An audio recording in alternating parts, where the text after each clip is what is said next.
Hello friends, આજે આપણે બનાવીશું ઇન્ડિયન સ્ટાઇલમાં મેક્રોની પાસ્તાની રેસીપી.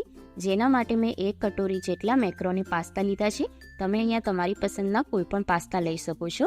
હવે ગેસ પર આપણે એક તપેલી મૂકી દઈશું.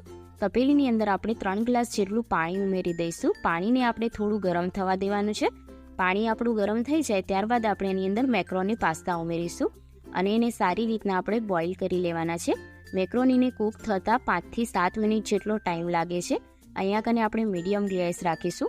સ્વાદ અનુસાર અંદર થોડું નમક ઉમેરીશું જેથી આપણા પાસ્તા છે જલ્દીથી કૂક થઈ જાય. અને 1 ટેબલસ્પૂન જેટલું આપણે અહીંયા કને તેલ ઉમેરી દઈશું. તેલ ઉમેરવાથી આપણા જે પાસ્તા છે એકદમ જ છૂટા છૂટા બનશે ને એકબીજા સાથે ચોંટશે નહીં. તો તમે જોઈ શકો છો કે આપણે એક વખત ચલાવી અને ચેક કરી લઈએ કે આપણા પાસ્તા કૂક થયા છે કે નહીં. તો અહીંયા કને પાસ્તા કૂક થઈ ગયા છે. હવે આપણે એને અલગ કાઢી લઈશું. તો અહીંયા કને એનું પાણી નિતારી લેવાનું છે ને પાસ્તાને અલગ કરી લેવાના છે. તો મેં પાસ્તા અલગ કાઢી લીધા છે. હવે આપણે એક કઢાઈ લઈ લઈશું. કઢાઈની અંદર આપણે 1 ટેબલસ્પૂન જેટલું ઓઇલ ઉમેરી દઈશું. ઓઇલ આપણું થોડું ગરમ થાય એટલે એની અંદર ઝીણી સમારેલી આપણે ડુંગળી ઉમેરવાની છે. તો અહીંયા કને મેં એક ડુંગળી લઈ લીધી છે. મીડિયમ સાઇઝની એક ડુંગળી લેવાની છે. એને આપણે સારી રીતના સાંતળી લઈશું. ત્યારબાદ આપણે એની અંદર ઝીણું સમારેલું કેપ્સિકમ ઉમેરીશું. તો કેપ્સિકમને પણ આપણે ડુંગળી સાથે સારી રીતના 1 મિનિટ માટે સાંતળી લેવાનો છે. ત્યારબાદ આપણે એની અંદર ટમાટર ઉમેરી દઈશું. તો અહીંયા કને આપણે ઝીણા સમારેલા 1 ટમાટર મેં લીધું છે. ટમાટરથી જે મેક્રોનીનો ટેસ્ટ છે એ ખૂબ જ સરસ આવે છે અને એનો દેખાવ પણ ખૂબ જ સરસ લાગે છે.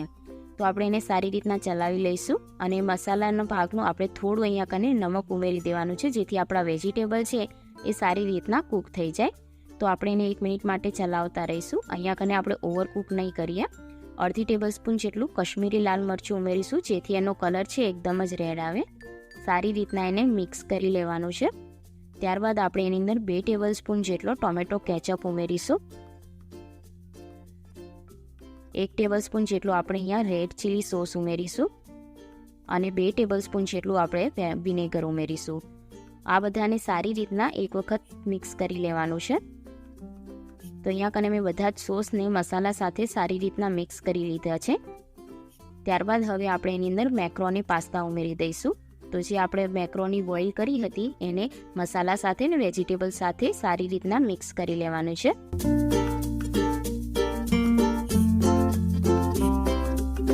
હવે આપણે ઉપરથી ઓરેગાનો ઉમેરીશું. અડધી ટેબલસ્પૂન જેટલો આપણે ઓરેગાનો લઈશું. 1 ટેબલસ્પૂન જેટલો અહીંયા કને ચીલી ફ્લેક્સ લઈશું. ઓરેગાનો કે પછી ચીલી ફ્લેક્સ ના હોય તો તમે મિક્સ હર્બ પણ લઈ શકો છો. અને આપણે અહીંયા કને 2 ટેબલસ્પૂન જેટલો પાસ્તાનો મસાલો ઉમેરીશું. જો તમારી પાસે પાસ્તાનો મસાલો ના હોય તો તમે ગરમ મસાલાનો પણ ઉપયોગ કરી શકો છો.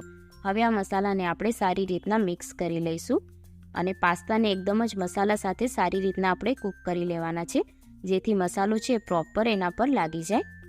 તો આપણે એને 1 મિનિટ માટે સારી રીતના ચલાવતા રહીશું.